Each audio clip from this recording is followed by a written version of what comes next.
While many Americans didn't work today because of the federal holiday, many people in Israel did not work today because they went on strike. 500,000 Israelis took to the streets in multiple cities protesting over a Gaza ceasefire deal that has not yet come to fruition.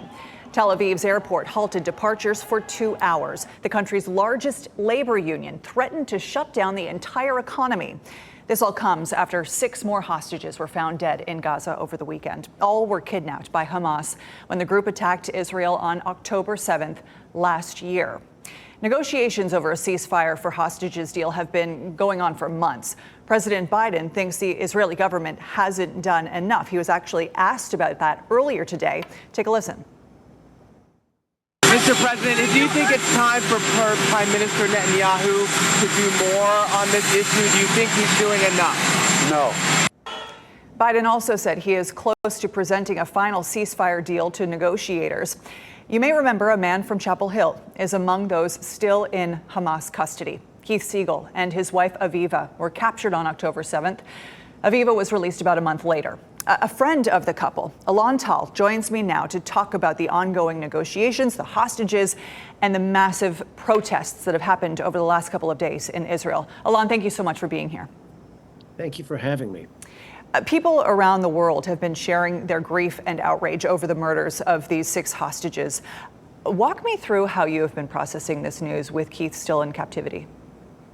Well, this has been a grim day, truly a dark day, I think, for so many Israelis, and not just Israelis, because I think over the last almost a year now, the efforts of the hostage families to present their children, wives, husbands, whoever is in captivity as human beings has really touched people. And I think we all remember recently at the Democratic Convention when the parents of Hirsch Goldberg Pollen spoke so poignantly and about how much they missed their son and how much they wanted to come home. And tragically, he was amongst the 6 hostages who were murdered just a day ago after surviving almost a year underground in darkness and almost unspeakable tough conditions.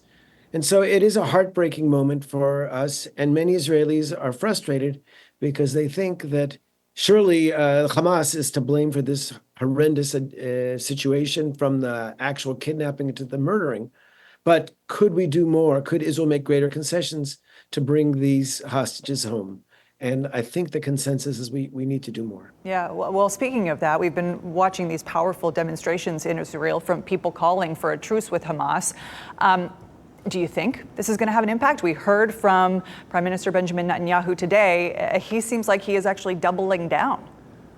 Yeah, I mean, there's an unfortunate political component to the present dynamics, and that is that Prime Minister Netanyahu formed a coalition. In Israel, we don't have a separation of powers like they do in the U.S. We have a coalition government like in Europe, and so he is dependent on far right-wing parties, really outside the general consensus of Israeli politics, who oppose any kind of reapproachment or any kind of a deal, saying it shows weakness. And mostly they just seem to want to continue the war ad infinitum. And so Netanyahu, were he to go ahead and move forward on a political or a negotiated agreement with the Hamas, might lose control of his government and have his coalitional partners leave that and leave him subject to elections. And it seems a sad moment when most Israelis think that that's actually what's driving his decision, rather than the good of the country, and particularly the good of these over 100 hostages. Again, more and more hostages are coming back in coffins. Yeah. And there's a sense that had there been greater willingness, greater alacrity on the part of Israel to make unbelievable concessions in terms of releasing hundreds of convicted terrorists, we could have maybe been more successful. And with Keith Siegel, a North Carolina native, still in captivity, of course, my concerns, and many people, I think, in North Carolina who remember him, are with him, and with the hope that President Biden can indeed broker a deal, and give Israel the tough love to push us forward in that direction. It's interesting what you were talking about with the far right groups that are swaying a lot of Netanyahu's opinions here. You have been involved in Israeli politics, even as a member of the legislature there. I've got to wonder whether there is political pressure on Prime Minister Netanyahu from his inner circle even to reach a truce? Like, we're seeing this swell. Is it happening in his inner group? Well, that seems to be the great tragedy of this, with the exception of our defense minister, Yoav Gallant, who is a member of Likud, who's spoken out openly about the need to make a few more small concessions in order to reach an agreement.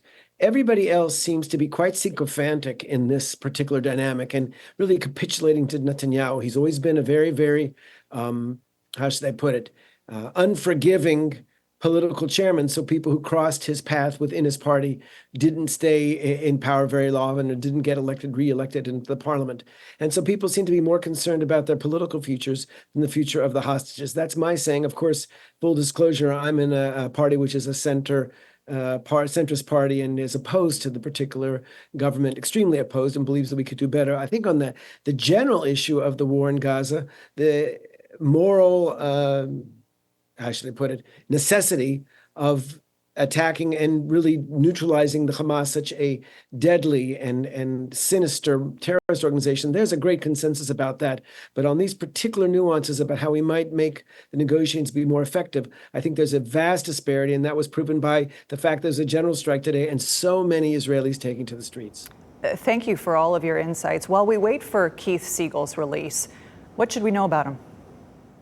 Keith Siegel is a gentle-spirited, quiet, smart, loving person. I don't think there's ever been a person who said anything really negative about him, as far as I know. He's beloved by his wife and his children and his grandchildren and his community. He lives on a kibbutz, a communal farm.